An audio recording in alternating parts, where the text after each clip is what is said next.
มาทางไกลพิเศษท่านหัวหน้าไฟแนนซ์มาหยามเซลกินข้าวสองทีโมเมนต์ไฟแนนซ์ไฟย้ำคอจะมาเจอมาอีกแล้วลองแล้วอยู่ใส่ก็กินดื่มเลยเด้อบุคูเสียสหายเด้อเราอยากปิดเอากกข้างหลังส่งเอกสารให้เขาละแซ่บอีหลังเรืออีหลังเรือปัจจุบันนี้เด้อโมเมนต์ภาพตัดต่อ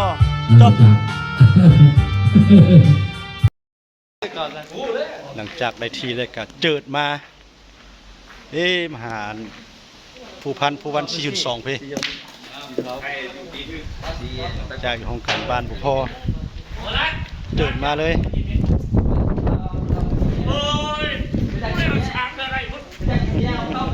เมาละน้ำลายกินอ่ะเดี๋ยวเห็นทั้งดังด้วยนะเอาหมดแล้วเนาะบัดนี้โอ้ยไปร้อนด้วยไหมเมาแล้วอยู่ไกลตู้แล้วเมาแล้ว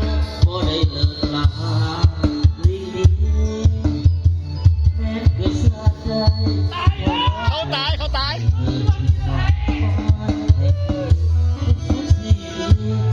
ท่านหัวหน้าเพื่อนห้องเพลงสุฟังแถวตีบุญ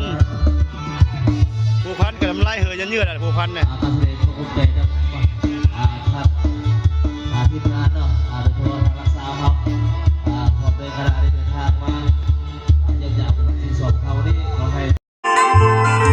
พบที่อายหักมองมองอยู่แล้วเจ็บใจแต่ก็หมดความหมายพอแม่น้ำคุณช่าง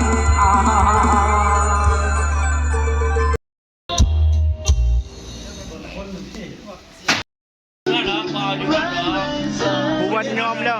ยอมสีมืออายแล้วผู้วันเนี่ยยอมสีมืออายแล้วเพิ่นยอมคือเกิดมาเลี้ยงด้วยเพิ่นเลยเดี๋ยวนี้นะชี้มุกไปเสมอหามคือเสมอผู้วันยอมแล้วขอยอมอายเฮ้ยป่ะมากินอย่างเงินหน่องได้ป่ะได้ดีๆแม่จะรับจะด้วยเด้อไม่เชียวเด้อวันนี้ยอมละผู้วันยอมละสีมือบักเก่าหน้าเลยเรียกงอน้อยตัวหนึ่งขามันเป็นจังได๋มันต้องมีหน่อยให้มันหน่อยน้องสองคนเขาได้ไม่เดียวเดือนอยู่ทางเก่าแลน่ะผู้ไหลเบิ่งบ่เห็นกินมากไม่คือว่าจริงกับว่านี่ว่าเมียละก็อยากเลยบ่ยอดยังเลยบ่ยอ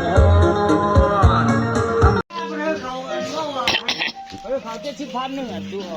253แม่จ้ะต๊อดเขาบักห้านี่ก็ห้านี่บักห้านี่บักสุบันกับบักสุบันเนี่ยตัวอาเซียนเชี่ยวไอ้ดำอะไรก็ได้แบบมอละน้องเชี่ยวเขาเชี่ยวสุบันเมาแล้ว253เมาแล้วไม่ใหญ่ไม่งามขายว่าแพงเดือน10 กีบขายบ่แพงเดือน10 กีบขายบ่